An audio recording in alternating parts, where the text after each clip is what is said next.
And it's that particular time that we now have to go to our political debate. And we just need to talk about issues, politics, and what affects you politically in the country currently.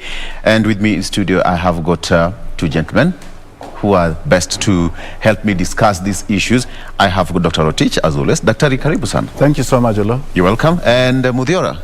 Thanks for having me. Former presidential deputy aspirant. We'll talk about the issue of having the deputies.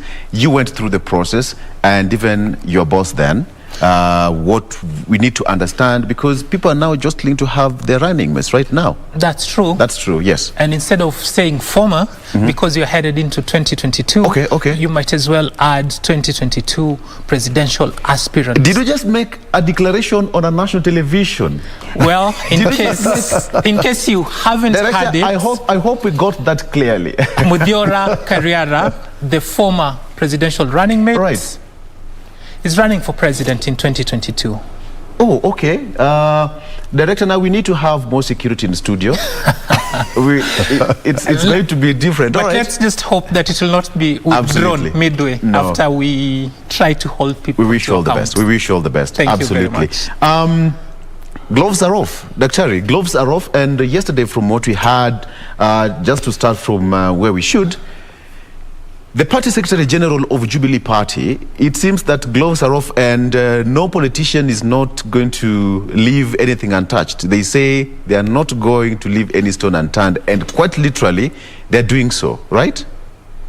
I think, Oloo, something that we must differentiate in this case, that Raphael Tuju is not vying for any presidential, he's not a candidate in the presidential race. And the politics he's actually playing, to me, I was looking at it, how he is actually approaching up the whole thing. Actually, they are going personal. It's no longer politics. It's personal. It's going personal. Why I'm saying this, the deputy president has not accused anybody in the party. He just left the party, and let me not say he left the party. But per se, he seems to be blaming a different league, which in this case, it looks like it is competing with the party itself, the Jubilee itself, because he's running a UDF, the league. So in this case, when you look at it, because how Tuju approach up the whole thing, they say, look, we want this guy to explain to us how we got this wealth. And of course, you know, Law, in this country, there was a proposal that was made once to do what we call self-style audit. Yes. Which, of course, it has not been done. And it was supposed to start from the top to the grassroots. So in this case, recently, the Minister of Interior came up with the list of properties that Ruto owns. And Ruto actually admitted that 70% of the allocation that was made are actually right. So in this case, and then he went on to say, I'm grateful those who have started the lifestyle audit, but they should not stop there. They'll have to move on to other people. So in this case, some of these people, they are on a mission for, which I may call, it is a character assassination mission. To do the damaging of the achievement that the deputy president has actually gained politically.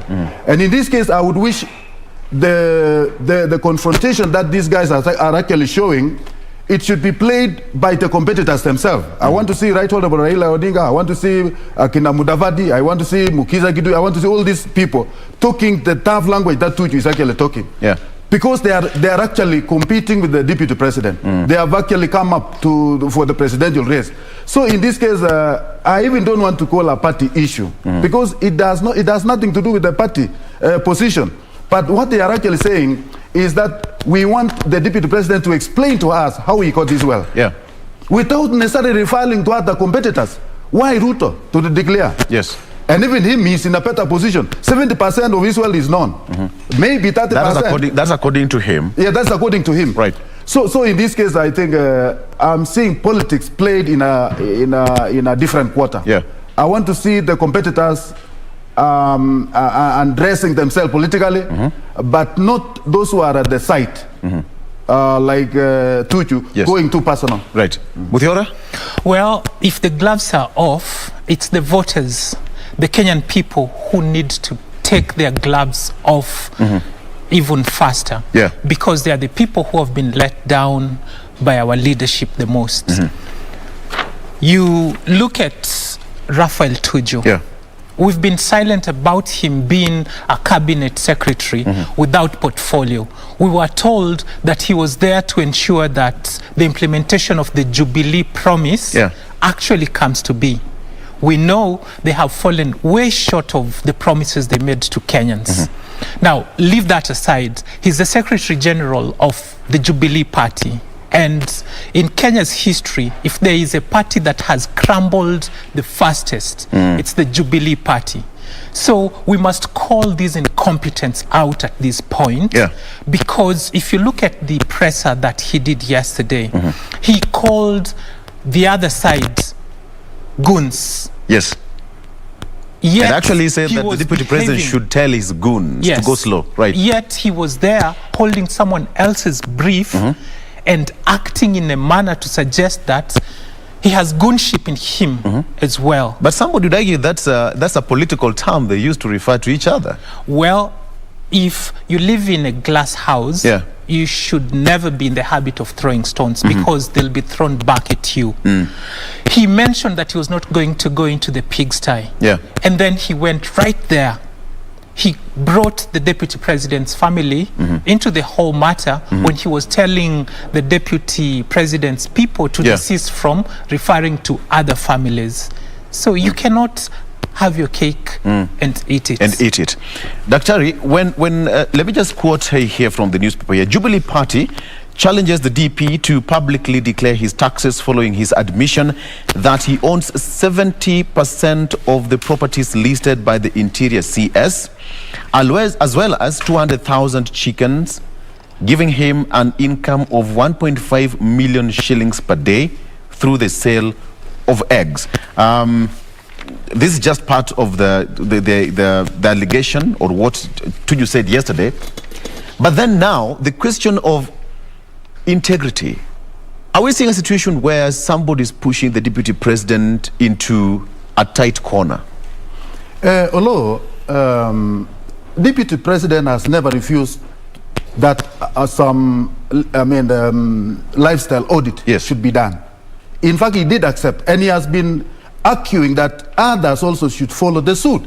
He has not refused. And in any case, Oloo, if there are people who are suspicious about the wealth that His Excellency the deputy president is having, I mean, we have the competent departments who does that job. We have the EACC, we have all those people. I mean, instead of coming into the media, why don't you take it to the relevant authorities? I mean, so what I look at it this way, this is actually what you call and why immediately after the president having a successful tour to Mount Kenya, I mean, you saw the Mammon crowd who actually throng. I don't know whether, according to Tuju, these are the goons. So in this case, I think such vulgar language, such a language should not be used in this, especially at this time. We need, I mean, we should at all times hold our leaders actually accountable for whatever utterance that they are making, because they are inflaming this country. When the deputy president went to the Mount Kenya, I mean, he went to church. I mean, some people tried to block. He did whatever he did. But it was a successful journey because Kenyans were there on the ground to welcome him. It was not about the individual, I mean, few people who were actually trying to block him up. But in this case, I would wish we go the right way. Let the relevant authorities play their key role. If it is EACC, let them come up and disclose what the president. I mean, and let me tell you, Oloo. Let me ask you today. Where did the Minister of Interior, Matiang'i, got the information? The government has the information of all the government employees and even those who are in authority, because we normally declare. The civil servants declare wealth, and the deputy president is part of the team who have declared their own wealth. So they have the wealth, they have the information about what His Excellency the deputy president has. I mean, what further information? If they are in any way in doubt about how this match was actually acquired, I mean, there are relevant authorities. You don't go to the press. The press cannot. I mean, the main objective was to take it into the public. Doctor, just to interject, somebody would argue that the Tuju was just responding to what Deputy President said, that he is a farmer. Yes, we all know that. He sells over 200,000 shillings. He makes a sale of 1.5 million shillings per day. So perhaps somebody would argue that he was just trying to push him to declare his stand in terms of taxes. Let me tell you, Oloo, I mean, it is in public domain where did we get the word hustler? And Ruto has declared long time ago that he started his business with the cuckoos. And if it is in public domain, ask even a standard 4 job, he will tell you that Ruto started with the chickens or the hens. Where, you want to tell me these guys came the other day from Jerusalem?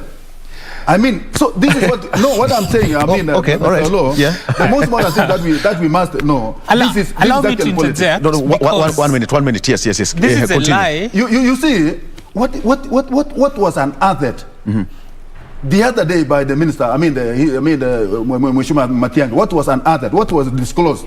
There was nothing new that many Kenyans never knew. Really? Okay. About the chickens, it has been in public domain. Go to the YouTube, try to get how Ruto got this well, and you get that part of it is the chicken. Right. Oloo, yes. Allow me to put some things into perspective. Go ahead. He's mentioned about the deputy president being a hustler. Well, maybe we shouldn't argue about that. We should just state it as it is. If I can use the language we use in the streets, yeye ni hustler mwitu. Right. Now, him being a hustler mwitu can be established using the following facts. Tuju yesterday made the mistake of using the wrong forum. Otherwise, whatever matters he was raising had substance. But then the manner in which he did it is what we call to question. Yeah. Now, why I call him hustler mwitu is because, number one, in the period where his wealth has risen the most has been the period during which he has had influence. It has been the same period when most Kenyans' fortunes have dwindled. So it can't be that he is such an astute businessman who thrives in an environment where everybody else's business is falling apart.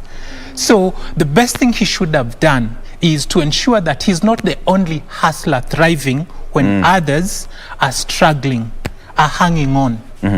So he's used his influence to gain that undue advantage which has placed him where he is. Now, on the other issue that he mentioned about an event that happened over the weekend, you look at their response. They have asked their followers to stop subscribing to certain media houses. That's a tactic that has been overtaken by time. We must encourage competition in a way that it does not discriminate, in a way that it does not victimize. So if this is how we are going to be doing these things, we must call everyone to be responsible. Do not speak A and do B when clearly people are counting on you because they put you in office. So I would wish that we change the tactics. We stop raising the temperatures like we have seen in the past couple of days. Now, the other thing is this. We have institutions. I have insisted that what we need to do is to focus on building our institutions instead of focusing on individuals. Because individuals can have a stand today, and when their interests change, that stand changes. But we are building a nation where we should focus on principles and values. So Raphael Tuju, being the Secretary General of the ruling party, should focus more on building the party than destroying an individual. And I take issue on him because their incompetence, instead of even succeeding in curtailing this individual, has actually been propelling him further and further every time they attack him. Yes. Dr. do you agree with that statement? I totally agree with him, and there is an area where he is actually maybe alluding that maybe the deputy president may have actually took the advantage of the position and all this to acquire whatever the wealth that he has acquired. But when I look at it, although deputy president is not a young man, he has come a long way. He was in the Moi regime when he was a youth, YK 92, then he grew up to the level where he is. We have a long way. I mean, 10 years down the line are not a few years. If we had all the ambitions to acquire wealth, I think he had all this time to do that. And in this case, Oloo, I believe we have the competent authorities who can easily investigate without prejudice on how this wealth was achieved or how we attained. And in any case, I also long to see an environment where there is no selective justice, selective approach. Why the deputy president now? Why not others? They are not talking about the rest who are actually competing with this excellent the deputy president. We have, Right Honorable Raila Odinga, we have Mudavadi, we have all these great men of this land. Have they been audited? Have they been put into the picture the way Tucci is trying to reflect Ruto? What is so special about Ruto? I mean, that is why the whole world look at you and ask themselves whether it is not personal that you are actually, driving a personal vendetta over a leader of a country. And in this case, Oloo, we have come of age. What made Ruto to run away from the Jubilee Party? It is the same characteristics that we are witnessing, actually. Simmering kind of bitterness, which has no basis. Because this country is a country that is independent of thought, independent of managing their own resources. And in this case, we have competent authorities who can easily authenticate the origin of all these things they are talking about. And I believe it is the wrong forum you go to. To me, I call that one, the forum itself was actually meant to character assassinate His Excellency the Deputy President because of his ambition. Nothing more than that. I don't even want to call it political, because if it was political, he must have given actually a balanced approach in the whole thing. He should have actually talked about other things. In fact, he came up talking about, I thought maybe he was going to come up to talk about the party issues. What is bedevailing the party as it is now? The party has been undergoing a lot of challenges. He should have really emphasized, or rather use a lot of energy to talk about how they can reform the party, how they can reform the party to prepare it for the 2022 election. Instead, 90% or 99% of the talk was actually concentrated on a particular being who is no longer even concentrating in that party. He should not waste time talking. To me, I look at that as a diversionary tactics from the real issues actually bedeviling the party. Dr. Perhaps I just put this clear, that the SG was responding to what Deputy President said, and during that, for example, he said that he runs a cuckoo farm, all right? He makes 1.5 million shillings per day. That was according to the Deputy President. Let me also put it this way. Ruto admitted that he owned 70% of the property listed by the CS, adding that he also rears 200,000 chicken, which gives him 1.5 million shillings every day from the sale of eggs. The DP also revealed that he has 400,000 shares at Safaricom and another 80,000 shares at Kenya Airways. The Jubilee Party Secretary General noted that his own account, Ruto told Kenyans that he was worth 100 million shillings in 2015. So where did the SG go wrong to demand a disclosure from the DP? Muthiora. Well, he did not go wrong. Right. I just said that the way he did it and the forum he used, that's where he got it wrong. Yeah. We can go into a lot of issues. And if time allows, allow me to begin. Yeah, sure. Go ahead. Because there is a matter. He's mentioned about Kenya having competent authorities to investigate these matters. The National Land Commission investigated the matter over the Weston Hotel and concluded that that property was irregularly acquired. And even said that Weston's owners need to compensate KCAA for the land at market price. Now, we know who the owner of that hotel is. Instead of playing ball and admitting liability and apologizing and maybe giving back that public land, they have gone to court afresh to try and get away with these thievery that they had done. You recall that when their insatiable appetite for land grabbing was not met, they went as far as wanting to grab a playground of the Langata Primary School. So when assertions are made, they are based on facts. That, yes, the deputy president has peddled his influence to gain undue advantage. Now, we can go to all the other matters, and there are many. Yeah. But let's not focus on that. Let's focus on the fact that we have a presidential aspirant here who is still in the ruling party, advocating the policies of a different party and antagonizing his boss. And the officials of that party, instead of using correct channels and institutions to address whatever grievances they have, they politic around this matter and just make everything messy. Yeah. So we have a situation in Kenya where we seem like we are going to go to war when actually it's just a few individuals. In this case, I would even say less than 5 who are not agreeing and making it a problem for the entire nation. That's where we need to fix. Let's focus on these parties doing what they need to do. Yeah. Jubilee needs to call its members to order. If we go to court, the courts need to act expeditiously so that we have a clean slate on which to run to the next election. It's, Dr. From what he said, and just from what I read from the newspaper here, it's an open secret right now that it's going to be murky moving forward. You bring it on, I bring it on. It's a game of, what did you say? Okay, I'm going to respond. And somebody would argue that they'll be using the media to wash their dirty linen in public. This is quite synonymous with our politicians across the country every election year. So what should happen therefore? I think, Oloo, you should know that Ruto is not a visitor in this country. He has been there over the years. Sure.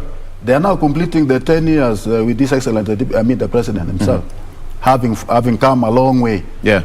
What is it that is new in Kenya that the people are now learning about Ruto? And why this time?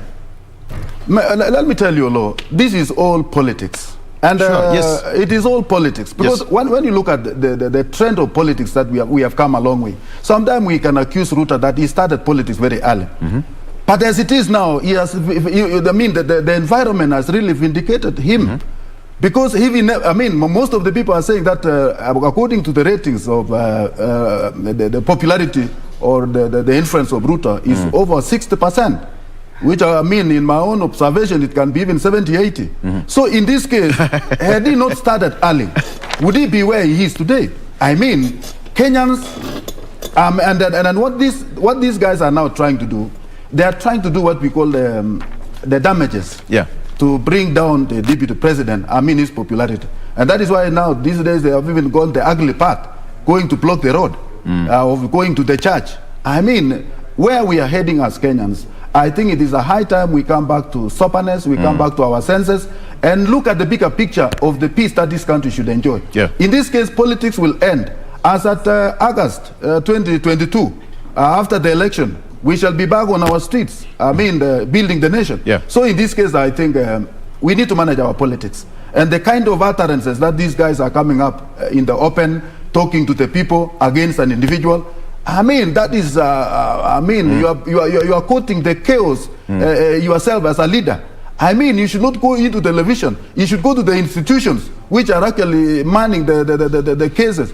We have our courts. Like now, you talk about the case of Western Hotel. We had this case that these guys have been referring to Kimwarer. Yeah. Haji once talks, and he says that Ruto is not in any way linked to Kimwarer. But this guy this guy keeps on telling us as if it is a scripture in the Bible. It is politics in this case. And if it is not politics, I believe we have the courts who are competent enough to arbitrate these cases and come up with the final verdicts of us as Kenyans.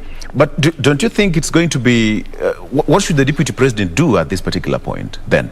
Let me tell you, whatever he's doing, he has been doing. He's a politician. He has to answer back. He has to reply back. He has a team who will tell Kenyans the truth about the matter. You can do all your allegations, but by the end of the day, the public will be informed about the reality of what's actually happening. You do the allocation, you do the allegations, whichever magnitude that you can. But the public, let me tell you, Oloo, Kenyans are more wiser than ever. Go to the grassroots, they are the one talking. Go to where they are the one talking. So in this case, if as much as these people are talking about the bottom-up economy, I'm also telling you what we are experiencing is a bottom-up information. The guys on the ground are more informed and that of what's happening, and they are the one tilting the country itself. You have give us a new approach, a bottom-up what? Information. Yeah, bottom-up information. In fact, the information are coming from, simmering from the common man. Okay. Those people whom we used to think that we are taking to them the information. The information used to move from the leaders to the people on the ground. Yes. But the way it is now, it is the opposite. Information are coming up to the leaders, telling that be real. We are not going that direction that you are taking us. And that is why you overheard about the governor, Kirinyaga Waiguru. So, I will go to my people and I will get what they are saying, and whatever they will decide, I will go there. Wakisema uende UDA nitaenda huko. I mean, these are things that are happening. It is not Waiguru telling our own people. It is her people telling her that, yes, this is the direction we are going to take. And that is the politics of Kenya as we are talking today. Okay. Let me give this bottom approach of information so that we take a break. And when we come back, we are going to talk about the issue. We're still going to talk about more of politics of tolerance. We saw what happened over the weekend. We are slowly getting into that, the climax of politics in Kenya. And you were part of the campaign team in 2017. You know what happens. We've been there. We've covered this for quite a long time. Are we slowly getting into that space of intolerance in politics? Or should we get it differently this time around? Let's take a break and we'll discuss more on this when we come back. Stay around.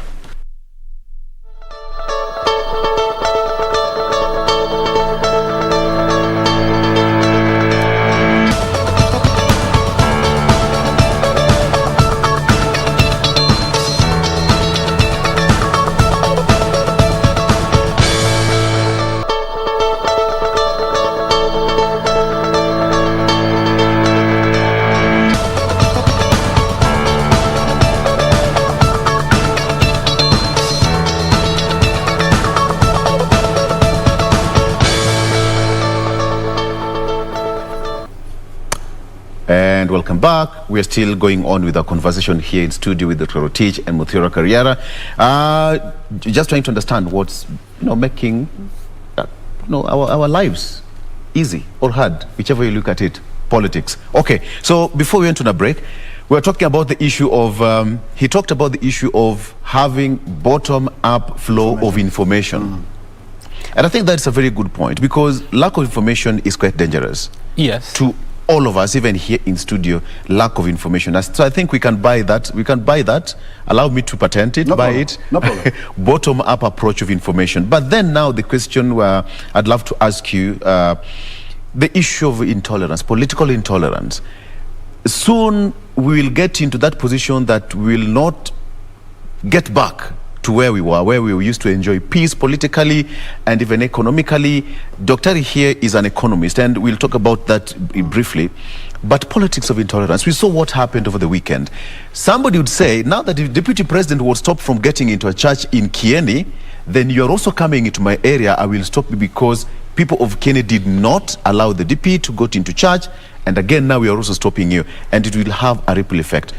Do you really think that's where we should be, Muthiora? No, we should not even imagine that can be given another chance. What should happen here is there were cameras that captured people behaving in a way that they shouldn't have been behaving. Our authorities need to swing into action, mop up all those criminals, because that's what they are.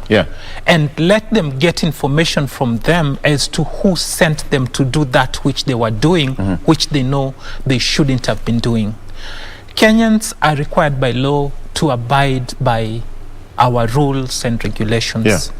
And causing chaos is against the Kenyan law. So whatever happened is regrettable. It should not be allowed to happen again. Nobody should even be considering to retaliate on behalf of the deputy president. Let alone the goons we've seen on social media say that we should desist from certain media houses. So retaliation should not happen. The people who organized the blockades that we saw should be held accountable. And our courts in this matter, because we are headed into a heated election period, should move swiftly and expedite on the cases that will be taken to them. So on this matter, we must abide by the law. Yes. We must respect it. And our leaders, I hope it continues. From the Deputy President himself, there was not any negative remark about what happened. I hope he continues that way. But he must call everyone on his side to order so that this behavior does not continue.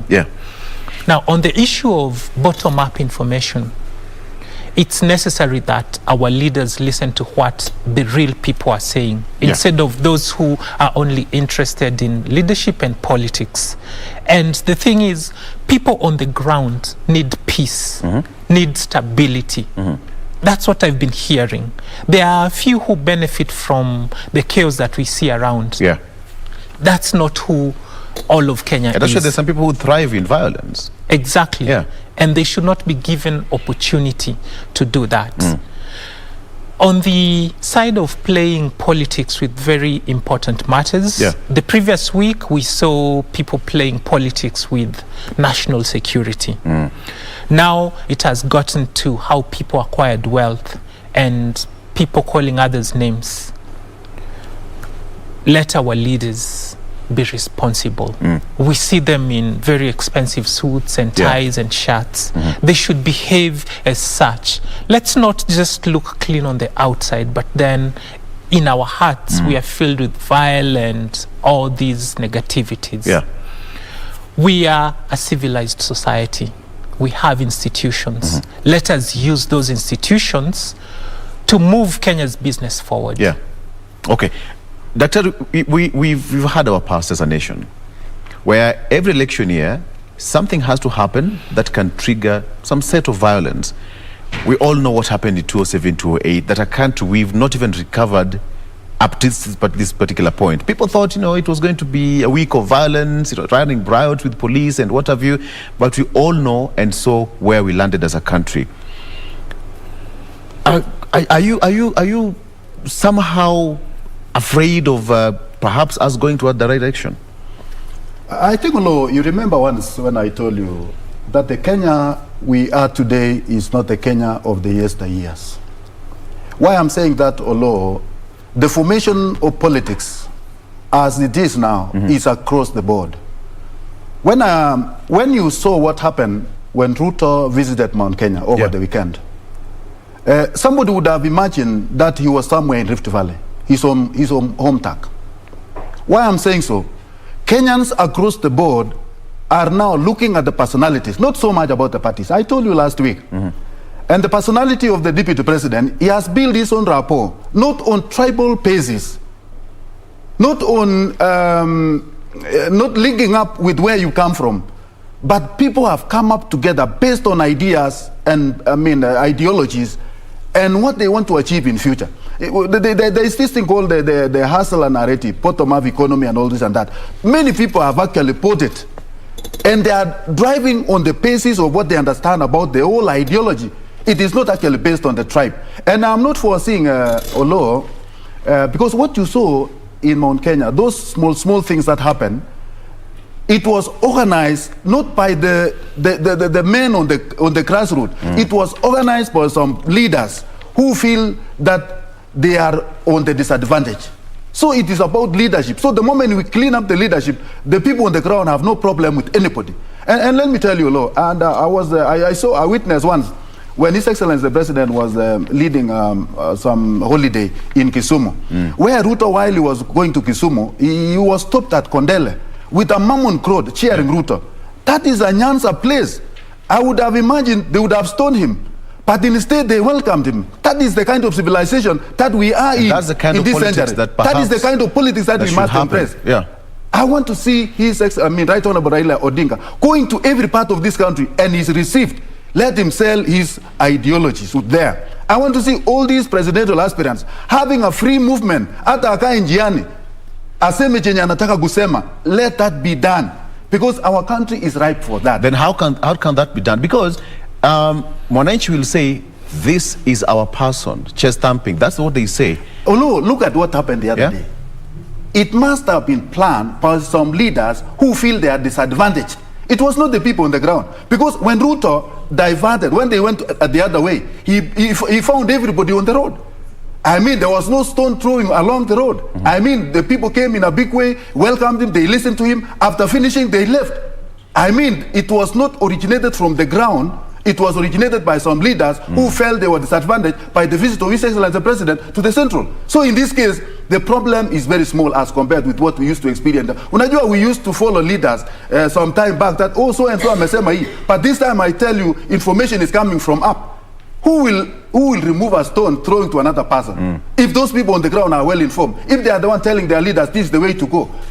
So that thing, whoever is thinking about throwing stones, this is the wrong century.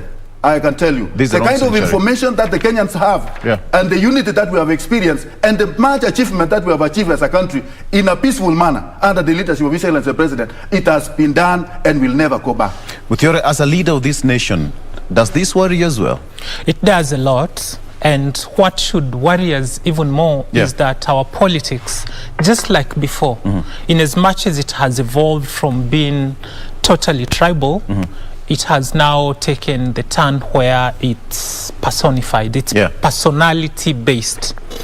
And unfortunately, this narrative that has been sold out there, that it is sound, it is solid, the hustler's narrative, it is actually hollow and shallow, and it will crumble, which is what gives me, as a presidential aspirant, a lot of hope. Because number one, the person leading it is not authentic in the narrative itself.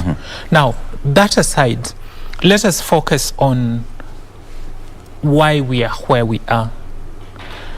Kenyans did not fetch William Ruto from wherever he was hiding. The people who brought him to the limelight are the very people who are fighting him today. It was the president that went and made a pact with him that come, let's form government. And they did. So the first blame should be directed to our president and everyone that surrounds him, because in their wisdom they thought this is the person we should work with.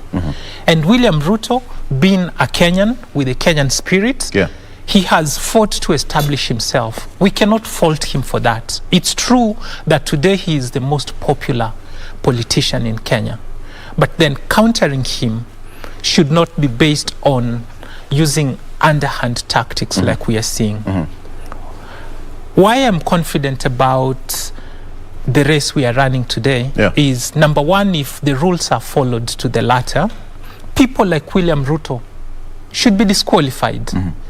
He started his campaigns way before, actually, even before this government took place, when the president said yangu kumi yake kumi.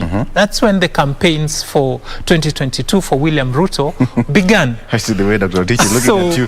He's yes, I'm just being honest and sincere. They are the people who have made him what he is today. This is a problem they created for themselves. So if they need a solution to it, they must sober up and realize that the tactics they've been using have been counterproductive. We are going through a pandemic. Yet, the deputy president himself, in a tweet he did, I think yesterday or the day before, is basking in the glory of bringing a multitude of Kenyans together.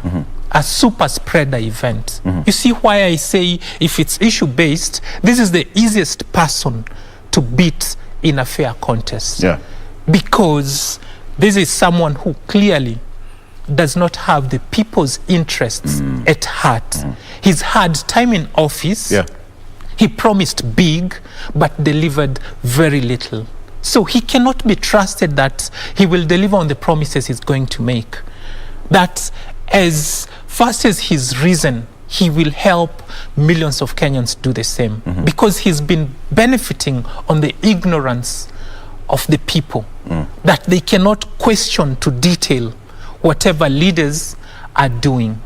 Right now, they are hoodwinking Kenyans that they will deliver transformation, but they will not. Yeah. So let it be issue-based, and then we won't have all the chaos we are seeing. Let us go back to the spaces that are safe and get away from the rallies like we've been advised. I would really ask you, as a politician, are you playing the politics of issues? Well, it's not. As long as we've been in this space. Is that what you feed Kenyans? Yes, it's what we have been doing. And someone might say, perhaps that's why we have not succeeded yet. But we know eventually we will. Because for this nation to be great, we must focus on substance, on the issues. As long as we keep doing that which we've been doing, Kenya will remain that third world country where we have a few elites who benefit from the million others. So we have to change how we approach things. Okay. Dr. When he was speaking, you appeared somehow like, okay, there's something you're saying, but I'm not agreeing with you. I think, Oloo, there is something that is talk about the Ruto choice by His Excellency the President. I think it was the wisest choice that one has ever made. And let me tell you, Oloo, from 2013 to 2017, and the vision that this government had, it was coined by His Excellency the President and the Deputy President. The prosperity that this country is enjoying, we talk about massive infrastructure, you talk about the peace that we enjoy in this country, you talk about the kind of development that we all witness. In this case, it would not have been able to happen or realize without the two coming together. Get it from me. These are the super minds. And of course, when you say he was wrong to pick Ruto, Ruto was not picked. He was a leader from, His Excellency the President went for the leader who was already there.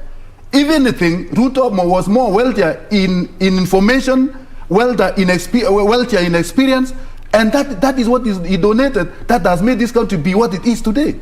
The peace and tranquility and the kind of economic achievement that we have achieved as a country, it was as a result of the two great leaders that we'll always admire. So in this case, Oloo, let me repeat by saying the President made the wisest choice, and he will never regret. And one day, he will call Ruto and say, let us sit on the table. Without you, my friend, whom we came up together in 2013, with that vision of bringing Kenya together, he will never regret. So another thing, Oloo, that we must look into, when you talk about Ruto having started the campaign early, Ruto has never been a pastor, he has never been a reverend, he has never, yes, he has supported the church, but he has never been any of those. But he is a politician. He is a leader in his own capacity. Then, kumi yako, kumi ya His Excellency the President, and that was the beginning of politics. They started long even before 2013. Yago kumi, yangu kumi. How would you have achieved yago kumi without talking to the people? And in any way, Ruto never did a campaign. What he did, he was telling the people what the government, the policies that the government has actually put in place. I think of course, I think at that particular point, listen, the only advantage, there's a very thin line. The only advantage that he had is because he has been in power since 2013. And since 2013, of course, he had that privilege of meeting the people as the second in command of the leader of the country. So in this case, he had some advantages, which of course some of his contestants who were actually eyeing the 2022 were saying this guy is actually taking undue advantages over them. But in this case, that was a privilege that he has. Absolutely, and you can really admit that it was a privilege. And there's a very thin line between articulating the government projects, achievements, and what have you, and campaigning, that it was so tight. When you express that this is what Jubilee has done, and you are part of the Jubilee, what is wrong with that? This is what we have done. This was our blueprint. These were our pledges to the people of Kenya. And let me tell you, do you want to tell me that in 2017, and then to where we are today, have they come up with another blueprint? The projects that we started in 2013 are the projects that are going on to date. What is new? Then perhaps Muthiora here, who is a presidential candidate, probably starting his campaign way too late, maybe. And let me tell you, I'm asking my... And IEBC has not even declared the campaign period yet. My friend, I mean, I like him because he is actually he's bound by the law that we are yet to start. But 3 months campaign for a presidential campaign, how will you cover the whole republic if you could not do the way Ruto did? You have to transfer all the country. It's actually possible with technology and even research. People want to feel you, my friend. And they will not feel you because every day you go to a church, you go to a funeral. They will feel you because whatever policies you're saying you will deliver are based on research, on science. He mentioned about the bottom-up information. If you've been paying attention to what the people are saying, you do not have to go to every individual because there are methods of reaching out to every corner of this nation. So let's just follow the law. The law says we will have 6 months of proper campaign. That's what the deputy president should have waited for, instead of using taxpayers' money to curtail whatever his government is doing to get us into this frenzy that we are already in, and then at the end of it all, step aside and seem like he did not do anything. Because what the deputy president wants us to believe right now is like you take ants and you put them in a bottle and then you shake it and then you leave it and they are confused and you act like you did not do anything. That's what the deputy president wants us to believe. But the frenzy we are in right now has been caused by what he's been doing. And it's unfortunate that the top echelons of Jubilee, instead of being sober and using better methods, have played into their game. And they are running scared, and they say they're not scared. Yet when you look at their methods, they're actually petrified by the progress that the deputy president has made. It's time we focus on what matters. And number one, we must agree that peace is the most important thing for this nation. So anyone that is not for peace should be behind bars, even as we speak. Our people are well educated to the extent that they know what they should be doing. It's disappointing that we still allow ourselves to be used as fodder by politicians. I would wish for a day when Kenyans, let's say like next weekend, they all declare that we will not go to any venue where a politician will come to address us. Why? Because we've been told that under the Ministry of Health guidelines, we should not be congregating unless it's necessary. But our politicians are taking advantage of church gatherings or funerals to propagate things for which they will have an opportunity when the right time comes, after we have put this pandemic under control. So, Victor, it's a high time that Kenyans sober up and realize that politics is not the only thing that matters in this nation. Politics should provide an environment where our economy thrives, where the social fabric is allowed to heal, and we raise a holistic society where people take care of each other instead of seeing each other as enemies. So before I become enemy with my director, let's just take a break. We'll be right back. We are taking a very, very short break. There's a lot happening after this particular break. Don't go away. We'll be right back.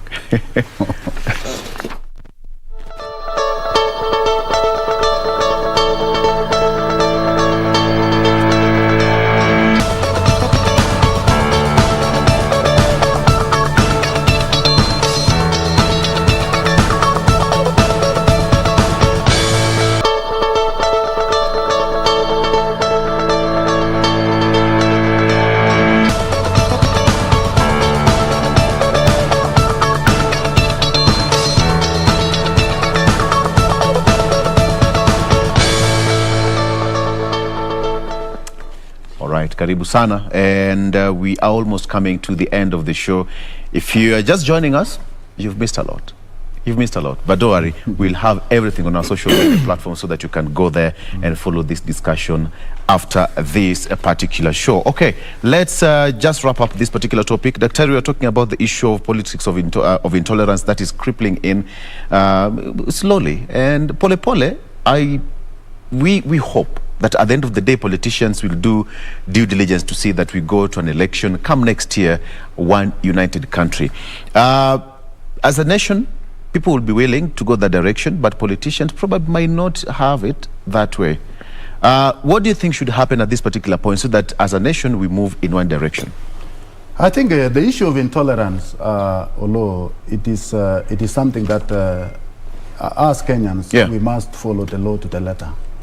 I mean, we are a law-abiding nation, and there are areas where we have to play. Whatever we speak in the public, whatever we tell to the public, whatever the public is consuming, must be something that has been vetted by an individual. You don't just come to the limelight of the people, talk to them whatever you want, and just leave it that way. So, I mean, leadership must exercise restraint in whatever they are giving to the public. Because we know among this public we are talking about, there are people of different understandings.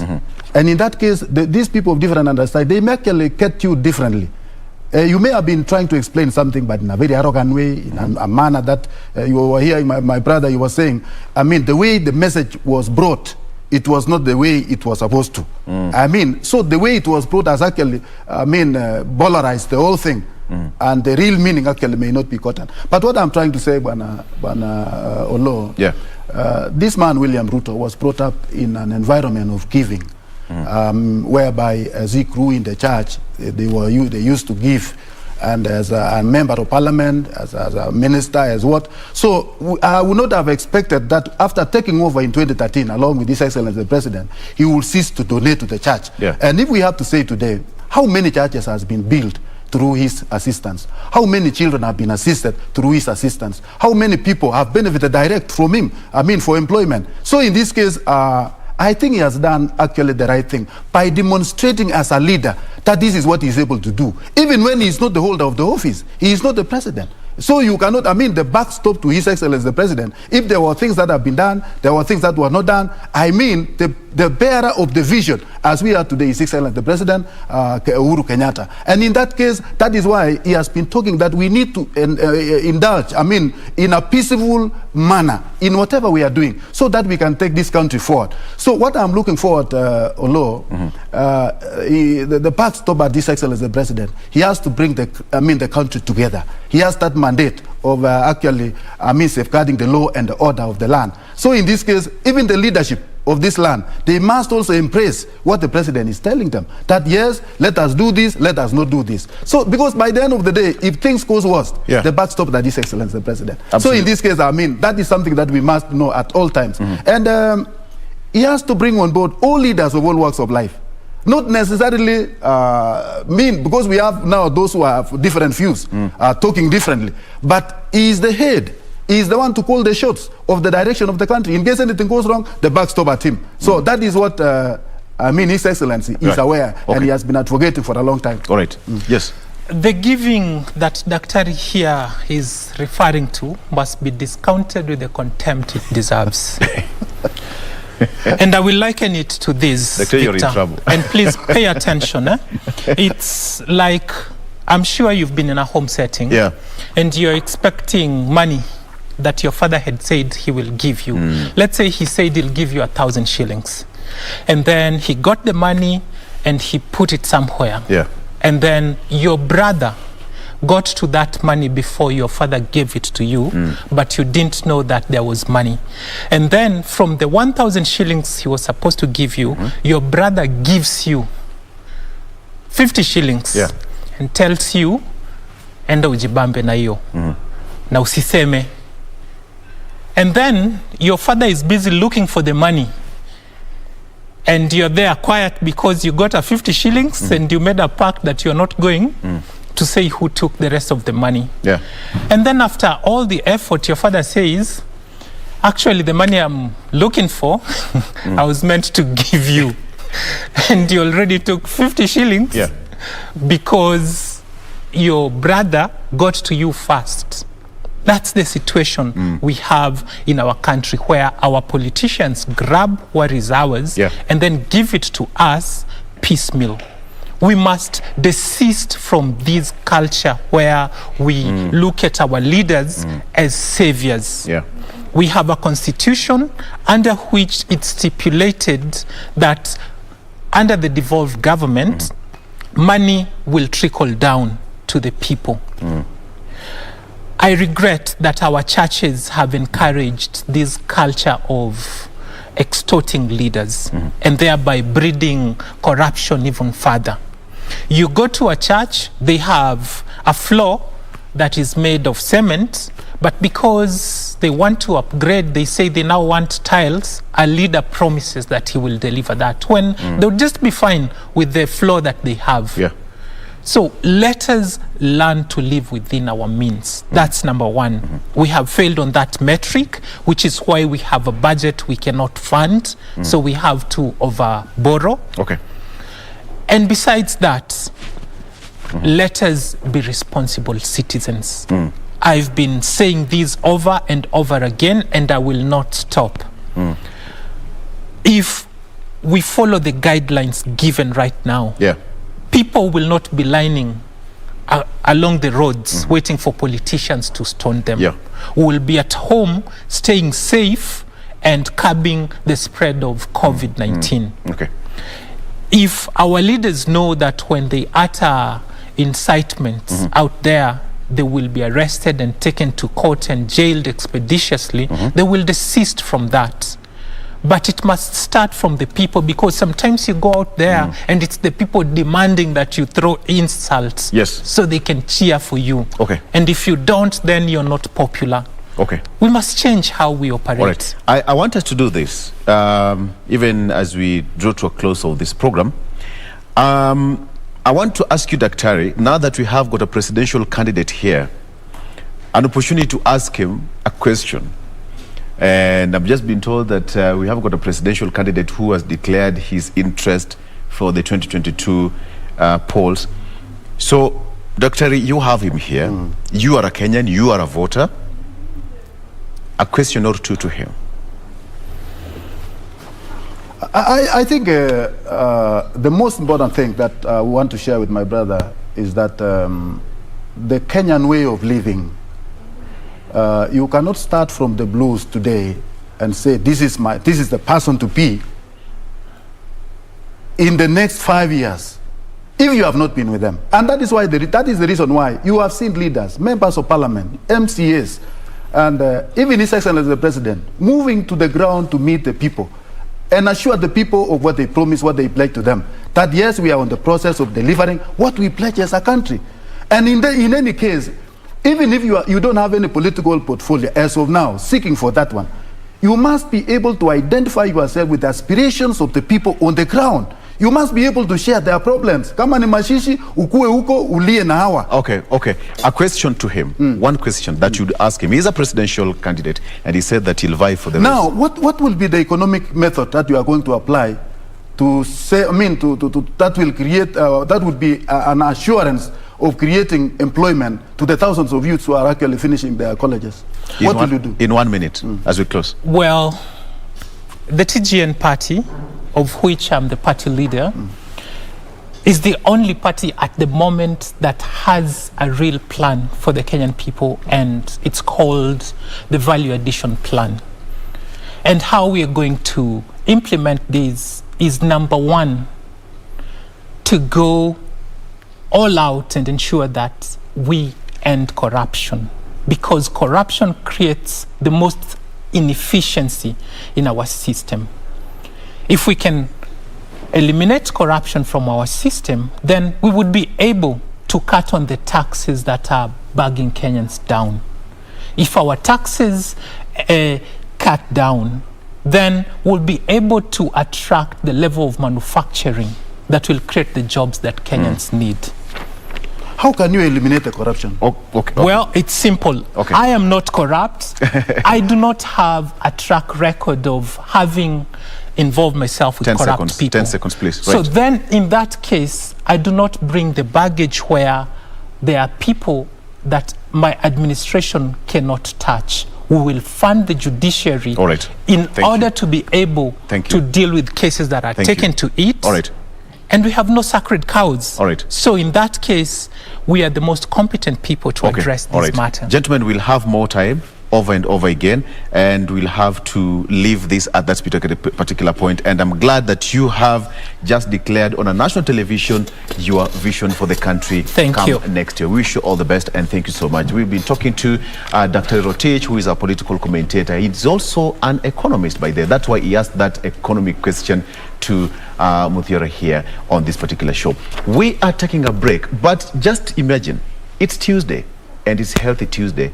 And we're talking about health and wellness. I'm talking about health and wellness. Kuja after the break, utajua kumbe ni health and wellness. Jen will be taking that agenda in a few.